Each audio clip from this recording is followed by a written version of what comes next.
Healthy is easy.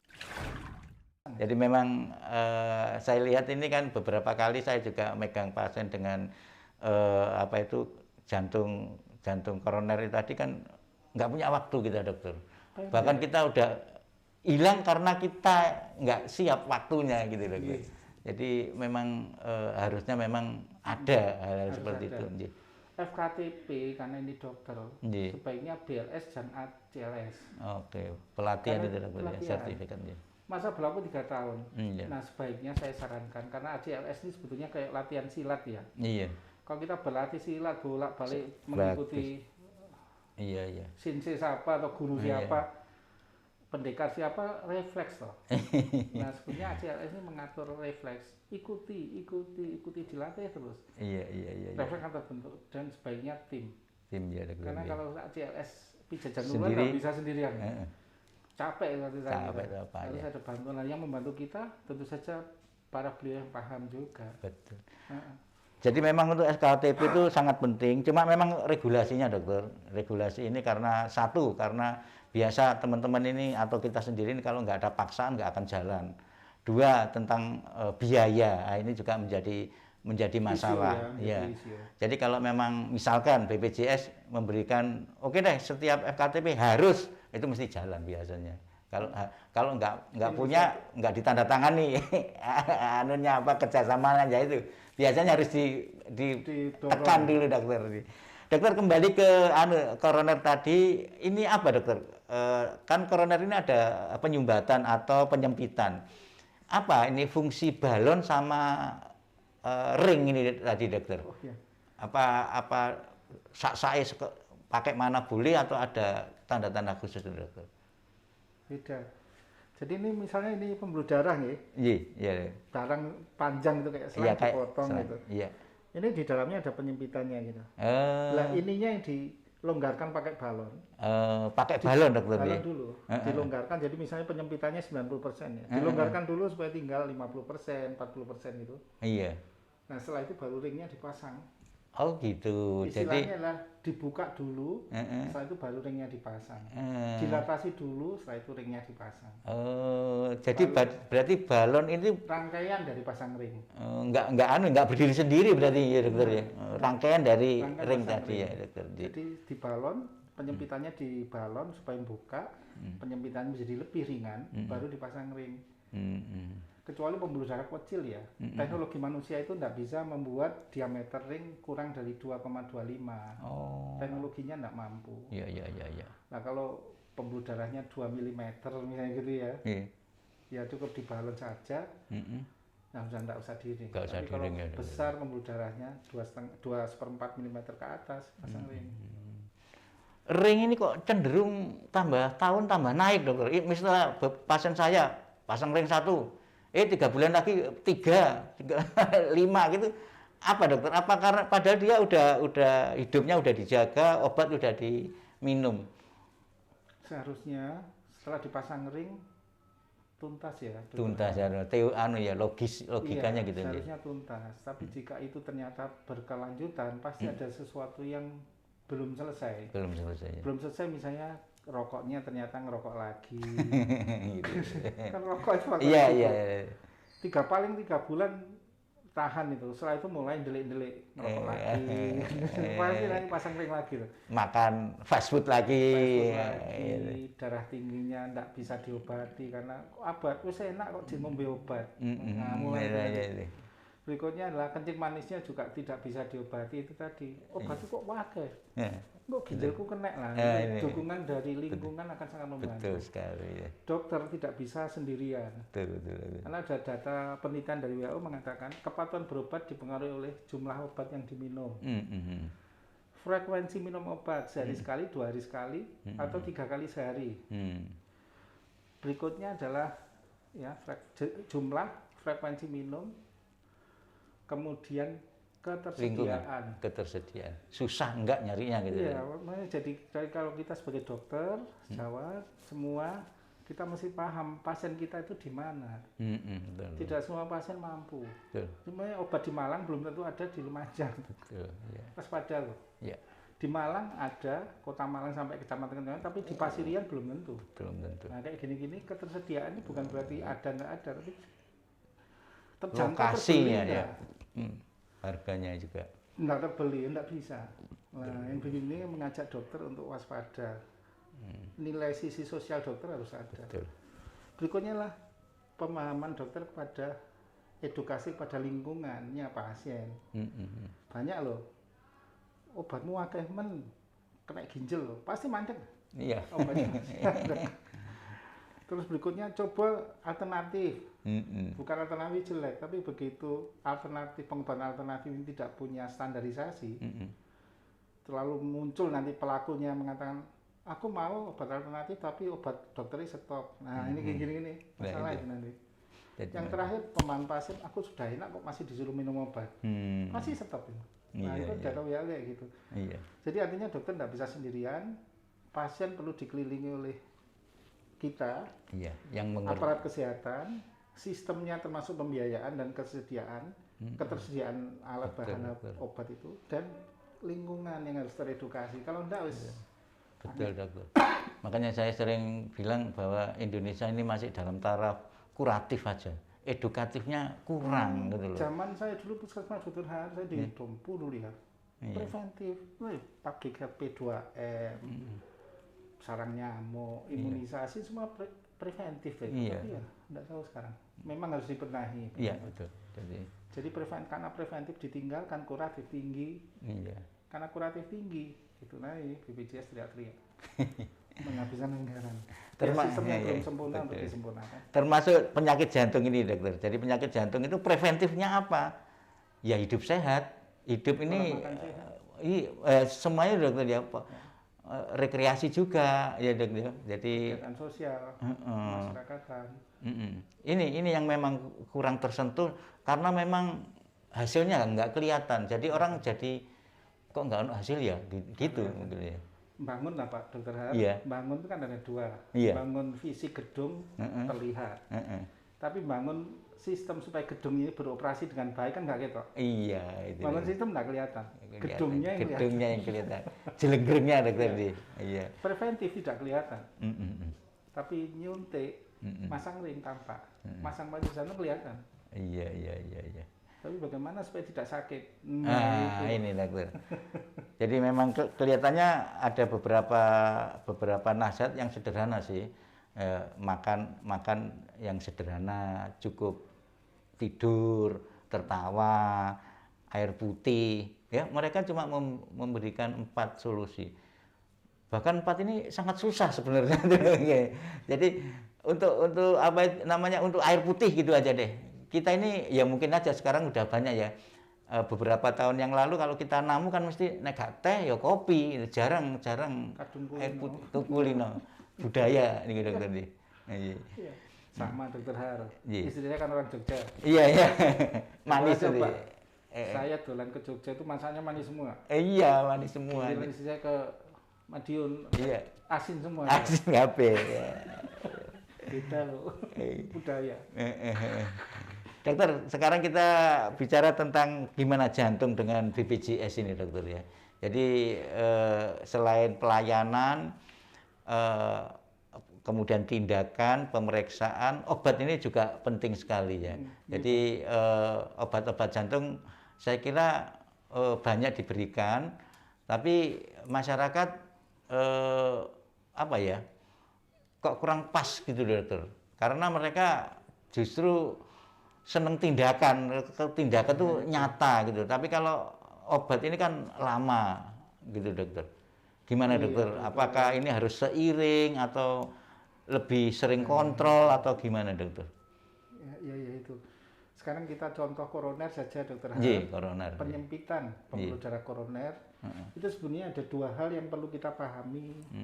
Kita edukasikan pada warga masyarakat dan pada pasien kita. 2 hal yang harus kita waspadai dan pahamkan pada masyarakat dan pasien. Nomor 1, yang menyempit buntu dipasang ring, sehingga aliran pembuluh darahnya lancar lagi. Yang kedua ini nggak kelihatan. Bagaimana supaya tidak buntu lagi? Di sini yang nomor 2 ini nggak kelihatan. Pasang ring kelihatan. Tapi bagaimana supaya tidak buntu lagi? Lah inilah tempatnya obat, tempatnya pengelolaan pola makan, tempatnya pengelolaan gaya hidup, termasuk pola hidup yang sehat. Nggak kelihatan. Dokter Har mengatakan tadi membangun sistem, lah ya ini yang nggak kelihatan. Nggak kelihatan ya. Tapi dengan pola makan baik, pola hidup sehat, sosialisasi baik dari awal, tentu saja berharap tidak akan sakit jantung. Justru yang nomor satu yang tidak kelihatan ini, membangun sistem yang baik, membangun pola hidup yang sehat supaya tidak sakit. Betul. Contoh saya ya, ini contoh saja, saya aja. Kami 4 bersaudara, saya paling tua. Adik kayak nomor 2, 3, 4 sudah diabetes. Tinggal saya yang belum. Saya mengatakan belum karena bakatnya ada. Itu gimana? Ya dengan segala cara. Dijaga. Pola makan. Olahraga. Ya segitu. Segala macam cara, karena saya menyadari bahwa bakat itu ada di dalam diri saya. Tinggal kapan saya sakit. Sakit lebih muda atau sakit lebih tua nanti. Bahannya udah ada. Terus ini dokter, kemarin itu ada beberapa survei atau bahwa untuk BPJS ini pemasangan ring pada penderita jantung itu tinggi sekali. Kemudian ada pembicaraan dari BPJS, gimana kalau dikurangi? Ini apa toh sebenarnya dokter? Apa benar ini bisa dikurangi? Apakah benar pemasangan ring itu memang penting dan harus, atau ada alternatif lain dokter? Saya lihat di Malang itu juga gitu. Ada yang dokter jantung yang senengannya masang ring, terus ada yang enggak. Lah ini gimana ini dokter? Nah di situ tempatnya preventif dokter. Di manakah preventif dikerjakan? Di lapangan. Apa isinya? Jangan sampai sakit jantung. Kalau kadang dipasang ring, jangan dipasang ring lagi. Nah itu yang diatur dengan benar oleh BPJS sebetulnya. Selesai pasang ring, sekali kontrol di rumah sakit tempat pasang, kembali ke FKTP. Nah di FKTP lah kemudian berjalan secondary prevention, preventif sekunder. Obat diteruskan supaya tidak berulang. Yang nomor 2 tadi. Betul. Lifestyle yang baik, pola makan baik, obat rutin, kendali faktor risiko supaya tidak berulang pasang ring lagi. Di sinilah peran-peran sejawat dokter keluarga FKTP untuk memegang yang nomor 2, preventif. Preventif. Nah kalau ini gagal, pasti akan berulang. Pasti akan berulang. Nah kalau berulang ini masalahnya lah pembiayaan. Kuratif pasti mahal. Tapi preventif jauh lebih murah. Cuma ya itu, siapa yang melakukan? Siapa yang mengawal? Kalau FKTP ya cuma gitu-gitu aja ya enggak ya. Dokter merasakan ya. Iya. FKTP jadinya kuratif. Iya. Merasakan loh. Dan karena memang nggak ada insentif khusus, kita menganggap semuanya biasa gitu. Iya, jadi kuratif. Iya. Memang di mana-mana seluruh dunia kalau sudah mulai kuratif itu lebih menarik. Tapi akibatnya mahal. Menarik investor itu. Bagaimana preventif? Oleh FKTP, oleh puskesmas, oleh dinas kesehatan berlangsung dengan benar. Betul. Siapa yang mengawal? Bagaimana pembiayaannya? Bagaimana personel preventif ini bisa sejahtera hidup sesuai harkat martabatnya sebagai seorang profesional. Nah gitu, itu yang harus diatur. Belum sempurna tapi mari kita kawal. Karena saya dulu di puskesmas lama dokter Har. Merasakan loh kok hilang. Dokter kan pemasangan ring itu mestinya ada nilai-nilainya atau batasannya gitu dokter. Apakah ada batasan objektif ini harus pasang? Atau suka-suka dokter? Atau seperti dokter Sas bilang, terapi tergantung pasien. Kalau pasien minta ya dipasang, kalau enggak. Apa gimana dokter itu? Misalnya seorang pasien sedang serangan jantung datang. Iya, karena di depan mata sedang serangan, rujukan dari dokter dari puskesmas mana, jauh-jauh di puskesmas. Nyata sedang serangan, ya kita kerjakan saat itu juga, sepanjang fasilitas pemasangan ring ada. Dulu waktu belum ada pemasangan ring, ya kita lakukan tindakan pengobatan dengan fibrinolitik. Obatnya namanya sertase, isi generiknya namanya sertase. Artinya didorong sama cairan gitu dokter? Iya, obat itu. Jadi fibrinnya dilisiskan. Oh, dihancurkan. Dilisiskan. Gitu. Nah sekarang jika fasilitas pemasangan ring ada, lakukan pemasangan ring. Tapi kalau fasilitasnya tidak ada fibrinolitik, mana lebih kuat? Lebih kuat, hasilnya lebih baik kalau pemasangan ring dalam serangan jantung loh ya dokter Har.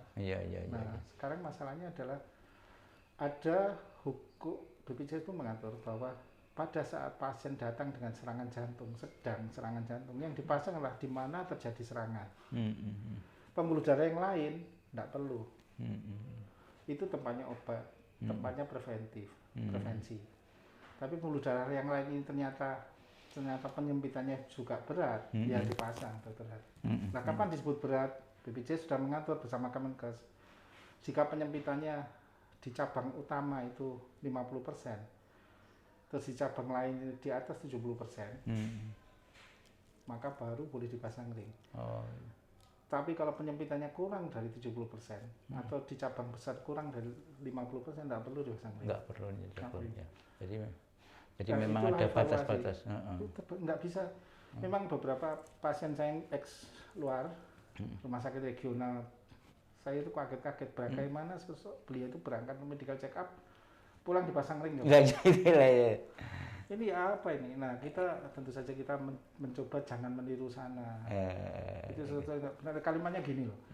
Mumpung penyempitannya masih 40%, pasang ring dulu. Artinya kan meninggalkan preventif. Preventif ya. Dianggap preventif itu pasti akan gagal sehingga menjadi lebih dari 40%. Nah, belum dikerjakan kok sudah mengatakan gagal. Kerjakan dulu evaluasi, kalau memang nanti ternyata 40% jadi lebih berat, ada buktinya, ya barulah dilakukan tindakan lebih lanjut. Nah, gitu. Saya kira bagus.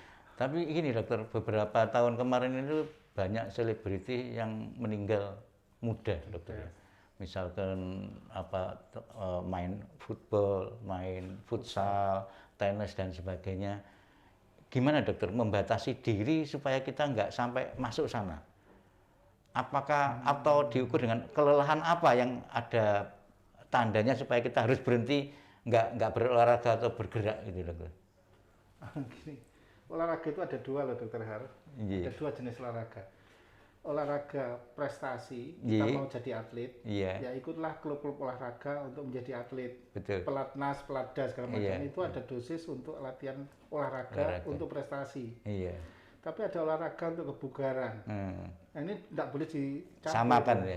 Tidak boleh. Olahraga kebugaran mempertahankan kualitas kesehatan diri, tapi bukan untuk prestasi, bukan untuk lomba.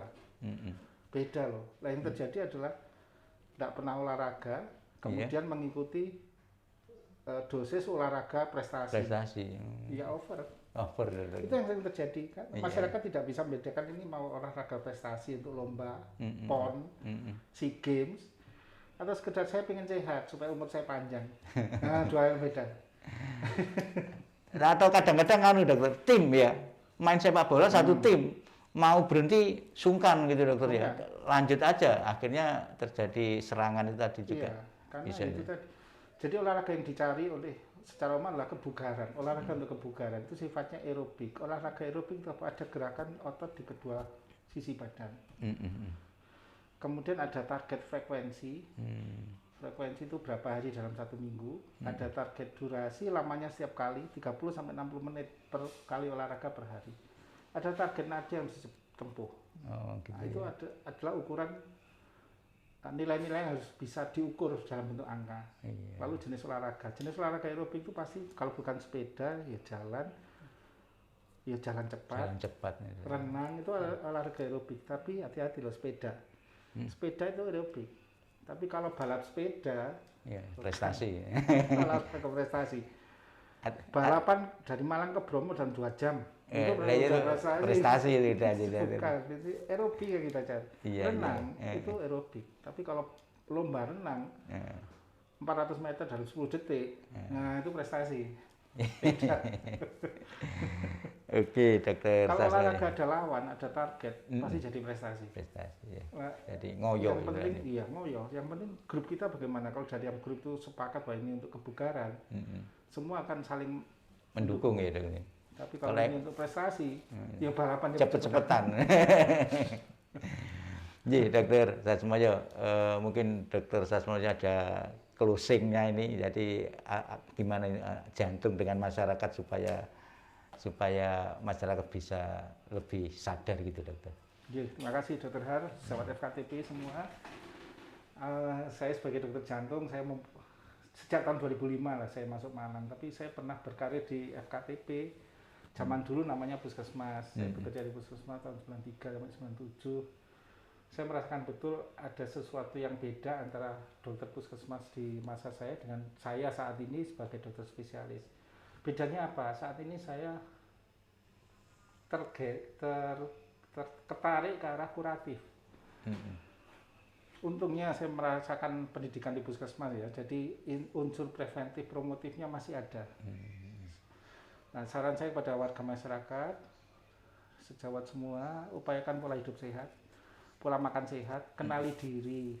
Bisa jadi punya bakat diabetes, tapi kendalikanlah supaya diabetes yang ada di dalam badan kita, dalam kromosom kita tidak muncul. Bisa jadi punya bakat hipertensi dari kedua orang tua, tapi kendalikanlah hipertensinya, mumpung belum, dengan pola makan sehat, pola hidup sehat, supaya tidak muncul. Kalaupun kadung muncul, masuklah pencegahan sekunder, jangan sampai tambah tinggi. Caranya balik lagi, pola makan sehat, pola hidup sehat, dan kalau perlu obat. Kemudian waspadai bila ada keluhan-keluhan, sesak napas, nyeri dada, berdebar, atau pingsan bolak-balik, atau nyeri kaki, atau bengkak kaki. Bisa satu sisi, bisa kedua sisi. Atau pada anak yang tidak tumbuh dengan baik, umurnya sudah 1 tahun kok beratnya tetap 4 kilo misalnya gitu.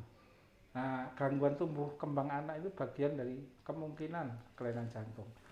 Amati juga kalau anak kita, lingkungan kita, anaknya warnanya biru, ya lidahnya biru, bibirnya biru, matanya itu ungu, ujung jarinya biru, lari sedikit berhenti, minta duduk.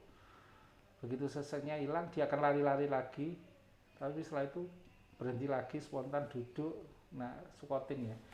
Nah, kita mesti waspada. Fenomena keluhan yang seperti itu kita bawa saja ke FKTP, sarankan katakan dengan terus terang pada dokter FKTP atau sejawat-sejawat yang Puskesmas untuk apa yang sejawat apa Anda rasakan. Jangan pernah ada disembunyikan, jangan pernah ada yang dihilangkan. Karena apa yang disampaikan oleh pasien, apa yang terlihat itu data untuk para sejawat FKTP, termasuk para sejawat di Puskesmas. Data itu penting. Itu kira-kira. Nggih, matur nuwun Dokter Sasmoyo. Terima kasih kita sudah berbincang-bincang bersama dengan Dokter Sasmoyo Widito, spesialis jantung dan pembuluh darah konsultan. Terima kasih, semoga bermanfaat. Selamat sore, Dokter. Assalamualaikum warahmatullahi wabarakatuh. Sehat semua. Amin.